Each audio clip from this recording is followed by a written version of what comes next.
ఈరోజు ఆగండి.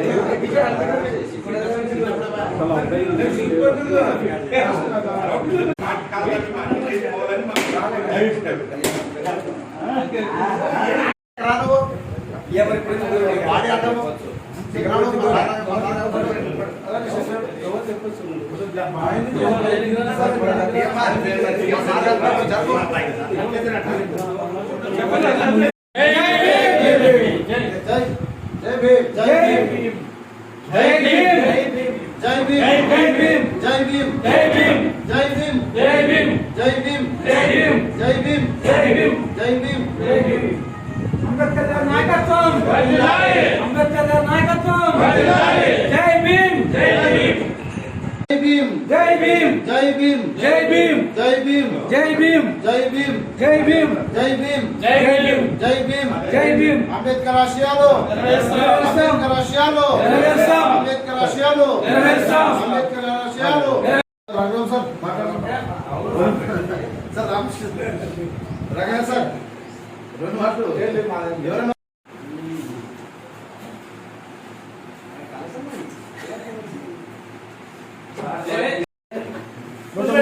జయంతి సందర్భంగా ఎమ్మెనూరు న్యాయవాద సంఘం ఆధ్వర్యంలో ఎమ్మెనూరు బార్ అసోసియేషన్ లో జయంతి ఉత్సవాన్ని చాలా ఘనంగా ఏర్పాటు చేయడం జరిగింది. ఈరోజు బాబా సాహెబ్ అంబేద్కర్ గారు రచించినటువంటి రాజ్యాంగం పైన ఈ దేశం వెళ్తా ఉంది, ఈ దేశం పరిపాలన జరుగుతూ ఉంది. అయితే మనకు స్వాతంత్రం వచ్చి 75 సంవత్సరాలు అయినా కూడా ఈరోజు బాబా సాహెబ్ అంబేద్కర్ గారు రచించినటువంటి రాజ్యాంగం ఏదైతే ఉందో ఆ లక్ష్యాలను నెరవేర్చడంలో మనకు సంబంధించిన పాలకులు విఫలమవుతా ఉన్నారు. అదేవిధంగా అనేకమైనటువంటి దౌర్జన్యాలు, దోపిడీలు, దాడులు జరుగుతూ ఉన్నాయి. అంటే ఈరోజు ప్రపంచవ్యాప్తంగా ఉన్నటువంటి అన్ని దేశాల్లో అంబేద్కర్ గారు ఆదర్శంగా ఉంటే ఈరోజు మన దేశంలో మరి 75 సంవత్సరాలు అయినప్పుడు కూడా మనకి ఆ రాజ్యాంగాన్ని పూర్తి స్థాయిలో అమలు చేయడంలో, ఆ ఆశయాలను నెరవేర్చడంలో పాలకులు విఫలమవుతూ ఉన్నారు. కాబట్టి ఈ సందర్భంగా మేము న్యాయవాదులుగా సంక్షేమ న్యాయవాద అసోసియేషన్ తరఫున ఈరోజు మేము చెప్పేది ఒకటే. ఈరోజు ఏదైతే బాబా సాహెబ్ గారు రాజ్యాంగ సభని రాజ్యాంగాన్ని ఆమోదించి మరి ఈరోజు మనకు అమల్లో తీసుకొచ్చారో ఆయన యొక్క జన్మదినం సందర్భంగా మేము ఆయన ఏదైతే ఆశయాల కోసం దాన్ని రచించాడో ఆశయాలు సాధించడం కోసం న్యాయవాదులుగా మా వంతు ప్రయత్నంగా మేము కొనసాగిస్తాము. అలాగే మరి రాబోయే రోజుల్లో ఆ న్యాయాల సాధన కోసం పనిచేస్తామని తెలియజేస్తూ ఈ అవకాశం ఇచ్చినటువంటి అధ్యక్షుల వారికి, మిగతా న్యాయవాదులందరికీ కూడా ధన్యవాదాలు తెలియజేస్తూ సెలవు తీసుకుంటున్నాము. డాక్టర్ బిఆర్ అంబేద్కర్ గారి 134వ జయంతి సందర్భంగా ఎమ్మెనూరు బార్ అసోసియేషన్ నందు మరి ఈ కార్యక్రమాన్ని జరుపుకున్నట్టుకు వచ్చిన మిత్రులందరికీ మొదట నా ధన్యవాదాలు తెలియజేస్తాను. నిజంగా మనము అంబేద్కర్ గారి గురించి చెప్పాలంటే చాలా ఉంది. అన్నిటికంటే ముఖ్యంగా ఆయన భారతదేశానికి చేసినటువంటి సేవ, లేకపోతే ఫ్యూచర్ భావితరాలకు, బడుగు బలహీన వర్గాలకు ఆ రిజర్వేషన్ అనేటువంటివి కల్పించినాడు. రాజ్యాంగంలో ఆ రిజర్వేషన్ లేకుంటే చాలా నష్టపోయేటువంటి వాళ్ళు. ఆ రోజుల్లో అందరూ ధనవంతులకే అన్నీ ఉన్నాయి, కానీ బడుగు బలహీన వర్గాలకు, అణగారిన కులాలకు ఆయన రాజ్యాంగంలో ప్రత్యేకంగా రిజర్వేషన్స్ కల్పించడం వల్ల ఈరోజు ఎంతో ఉన్నత పదవులు కూడా పొందుకున్నారు. రాజకీయంగా అయినా, ఆర్థికంగా అయినా, మరి విద్యాపరంగా అయినా కూడా మరి ఎవరైతే తక్కువ కులంలో ఉంటారో వాళ్ళకి అవకాశాలు కల్పించడం ద్వారా ఆయన ఈ దేశానికి ఎంతో గొప్ప మరి భవిష్యత్తుని ఇచ్చాడని తెలియజేస్తున్నాను. అన్నిటికంటే ముఖ్యంగా ఆయన న్యాయవాదిగా ఉండి మరి రాజ్యాంగాన్ని, భారతదేశానికి స్వాతంత్రం వచ్చిన తర్వాత మరి ఏ దిక్కు లేదు, ఏ విధంగా మనము బ్రిటిష్ వారి నుండి స్వాతంత్రం పొందుకున్న తర్వాత ఏం చేయాలనేటువంటి అయోమయ పరిస్థితుల్లో మరి ఈయన కమిటీ చైర్మన్గా ఉండి రాజ్యాంగాన్ని ఏ విధంగా ఉంటే మన దేశానికి, మన పరిస్థితులకు, సామాజిక, రాజకీయ, ఆర్థిక పరిస్థితులకు అనుగుణంగా ఉంటాయో అనేటువంటి దానిపైన ఆయన కృషి చేసి మరి అన్ని దేశాల రాజ్యాంగాలను పరిశీలించి నిర్దిష్ట తర్వాత మరి ఫ్లెక్సిబుల్, రీజనబుల్ అంటే మనం సవరించుకోవడానికి కూడా అవకాశం ఉండాలి. ఈ రాజ్యాంగం అనేటువంటిది అన్ని రకాలుగా ఉండాలనేటువంటి దానికోసం ఆయన ఎంతో కృషి చేసి ఆయన మరి ఎంతో వ్యక్తిగతంగా సమస్యలు ఉన్నప్పటికీ కూడా ముఖ్యంగా దేశ భవిష్యత్తు కోసం కృషి చేసినటువంటి మహనీయుడని మరి ఈ సందర్భంగా మనమంతా ఆయన జయంతిని జరుపుకోవడం మరి మనకు కూడా గర్వంగా ఉందని ఈ సభ ముఖ్యంగా అందరికీ తెలియజేస్తూ మరి వందనాలు వివిధ వర్గాల ఆశాజ్యోతి భారతరత్న డాక్టర్ బిఆర్ అంబేద్కర్ గారి 134వ జయంతి శుభాకాంక్షలు అందరికీ కూడా. స్వతంత్రం వచ్చి 75 సంవత్సరాలు గడిచిపోతున్నా కూడా ప్రజాస్వామ్యము ఎక్కడ కూడా కనపడట్లేదు. అందరం కూడా పేజీల్లోనే ఎక్కడ పడితే అక్కడ చెప్పుకుంటున్నాం. ప్రజాస్వామ్యం అంటే ఏమి? అంటే ఓట్లు వేయడమే ప్రజాస్వామ్యమా? కాదు. ఒక లాయర్గా ఉన్నాడు కాబట్టి ఆయన 292 మందితో మన రాజ్యాంగాన్ని రచించినప్పటికీ ఒక లాయర్గా ఉన్నాడు కాబట్టి అందరినీ లీడ్ చేశాడు. కానీ ప్రస్తుతానికి దేశానికి దిక్సూచిగా నిలవాలన్నా, దేశం అభివృద్ధి చెందాలన్నా ఒక అడ్వకేట్స్ ద్వారా మాత్రమే సాధ్యమవుతుంది. కాబట్టి నేను చెప్పేది విషయం ఏమంటే ప్రజాస్వామ్యాన్ని కాపాడడానికి అడ్వకేట్స్ అందరూ కూడా రాజకీయాల్లో ప్రత్యక్షంగా పాల్గొనాలి. ఎవరి కోసం కూడా మనం పనిచేయకూడదు అనేది ఉద్దేశం మంచిదైతే. కాబట్టి ఆయన ఒక ఆశయంతో బతికాడు, ధైర్యంతో ముందుకు అడుగడి వేశాడు. కాబట్టి ఆయన అనుకున్నటువంటి ఆశయాన్ని నెరవేర్చుకున్నాడు. కాబట్టి మనము మన ఆశయాన్ని నెరవేర్చుకోవడానికి మనం ప్రత్యక్షంగా ఒక అడ్వకేట్స్గా రాజకీయాల్లో పార్టిసిపేట్ చేసి దేశానికి అభివృద్ధి పథంలో నడపడానికి మన వంతు కృషి చేస్తే బాగుంటుంది కూడా అందరికీ అడ్వకేట్స్కి మనస్ఫూర్తిగా కోరుకుంటున్నాను. జై భీమ్, జై. అందరికీ కూడా 134వ జయంతి శుభాకాంక్షలు. డాక్టర్ బిఆర్ అంబేద్కర్ గారి యొక్క జయంతి ఉత్సవాల్లో భాగంగా ఈరోజు ఈ యొక్క కార్యక్రమాన్ని చేయడం జరుగుతుంది. డాక్టర్ బిఆర్ అంబేద్కర్ యొక్క గురించి చెప్పాలంటే భారత రాజ్యాంగ నిర్మాత. ఈ యొక్క అంబేద్కర్ గారి యొక్క జయంతిని మనం పురస్కరించుకొని కూడా మనం దాదాపుగా సమానత్వ దినోత్సవం కూడా జరుపుకుంటారు.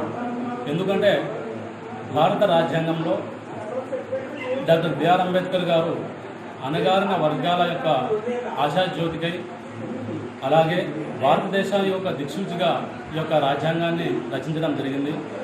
అయితే భారత రాజ్యాంగాన్ని రచించడానికి మన రాజ్యాంగ నిర్మాతలు ఆ రోజుల్లో దాదాపుగా 22 కమిటీలను ఏర్పాటు చేయడం జరిగింది. ఆ కమిటీల్లో భాగంగా ఈ యొక్క రాజ్యాంగాన్ని నిర్మిస్తూ దాదాపుగా 2 సంవత్సరాల 11 నెలల 18 రోజుల్లో ఈ రాజ్యాంగాన్ని 64 లక్షల రూపాయలతో ఖర్చుతో రూపొందించడం జరిగింది.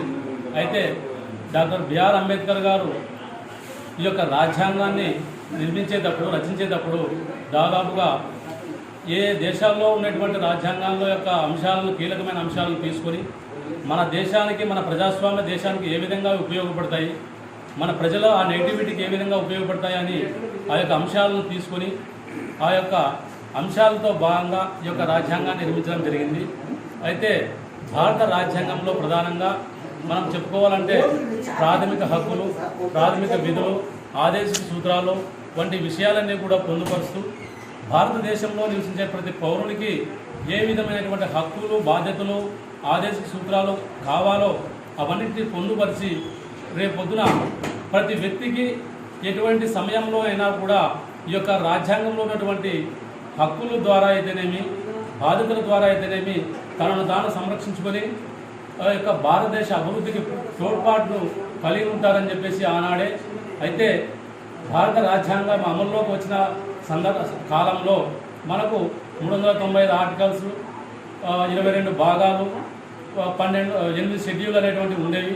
కానీ మన యొక్క ఫ్లెక్సిబిలిటీ, యొక్క రాజ్యాంగం యొక్క లక్షణాలు అనేటువంటి మనం తీసుకున్నట్లయితే భారత రాజ్యాంగం యొక్క లక్షణాల్లో ప్రధానంగా దృఢ, అదృఢ, లిఖిత, అలిఖిత అనేటువంటివి. ఎందుకంటే భారత రాజ్యాంగం అనేటువంటిది భారత ప్రజల యొక్క నేటివిటీకి తగ్గట్టుగా ఉండాలనేటువంటి ఉద్దేశంతో ఆనాటి నుండి ఈ రోజు వరకు మన రాజ్యాంగాన్ని సవరిస్తూ ఇప్పుడు ప్రస్తుతానికి 448 ఆర్టికల్స్, 25 భాగాలు, 12 షెడ్యూళ్లతో మన యొక్క రాజ్యాంగం అనేటువంటిది జరుగుతూ ఉంది, అమల్లో ఉంది.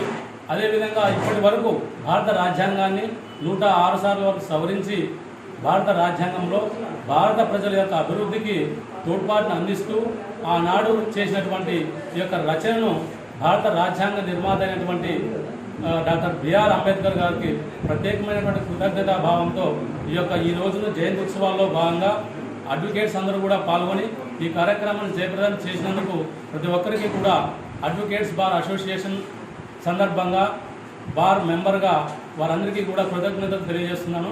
ధన్యవాదాలు.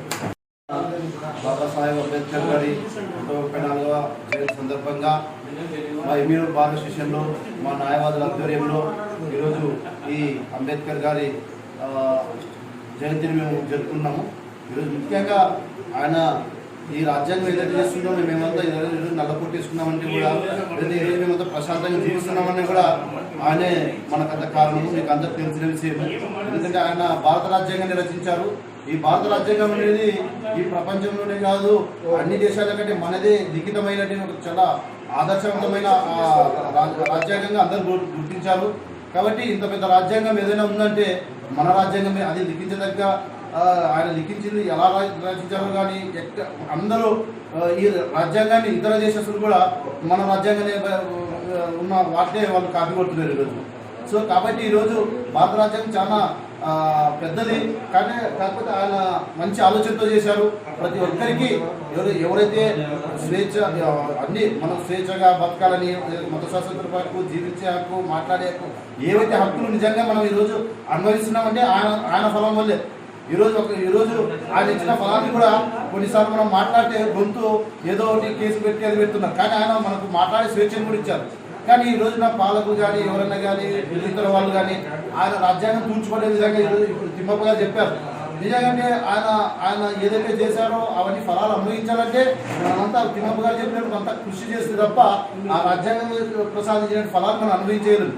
కానీ ముఖ్యంగా అంబేద్కర్ గారి గురించి అంతా చెప్పారు కాబట్టి తిమ్మప్ప గారు ముఖ్యంగా ఆయన ఒక బారిస్టర్. అంతకుముందు కూడా ఆయన కూడా ఒక న్యాయవాదే.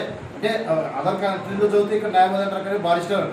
ఆయన కూడా విదేశాల్లో కూడా న్యాయ విద్యను అభ్యసించారు.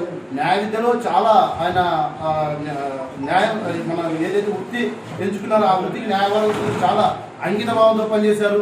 ఒకసారి కోర్టులో వాదిస్తుంటే కూడా ఆయన భార్య చనిపోయినట్టు ఒక మెసేజ్ వస్తే కూడా ఆయన ఏం చేశారంటే ఆ జోబులో చదివిన చీటిని కూడా జోబులో పెట్టుకొని వాళ్ళని చెప్పారు. ఎందుకంటే ఆయన తర్వాత వచ్చిన సార్ మీ భార్య చనిపోయినా కూడా మీరు అలాగే ఏం సార్ మీరు పోకుండా అక్కడే ఉన్నానంటే నా భార్య చనిపోయింది ఆమె రాదు కదా, ఇక్కడ నేను కాకపోతే ఇక్కడ ఉన్న విద్యార్థులు చాలా మంది ఉన్నారు, వాళ్ళందరూ కూడా ఉరిశిక్ష పడే అవకాశాలు ఉన్నాయి. కాబట్టి నేను దీనికంటే కూడా నేను వీళ్ళని కాపాడుకోవడంలో నా వృత్తిని నేను న్యాయం చేసినట్టుంటుందని చెప్పేసి ఆయన న్యాయవాద వృత్తికి చాలా అంకితభావంతో పనిచేశారు. కానీ మేము ఆ విధంగా మనం కూడా అంబేద్కర్ గారు ఏ విధంగా అయితే ఆయన మన వృత్తికి ఎంత ప్రాధాన్యతనిచ్చారో ఆయన మార్గదర్శకంగా తీసుకొని మనం కూడా ఆయన మార్గంలో నడచాలని అందరికీ మరి ఈ అవకాశం ఇచ్చినటువంటి ప్రతి ఒక్క న్యాయవాది వాళ్ళు కూడా మాట్లాడాలి. కాబట్టి ఇచ్చిన అవకాశం ఇచ్చినట్టు మీ అందరికీ మన సెక్రటరీ గారికి మన భారత న్యాయవాదులకు సీనియర్లకు అందరికీ పేరున ధన్యవాదాలు తెలియజేస్తున్నాను.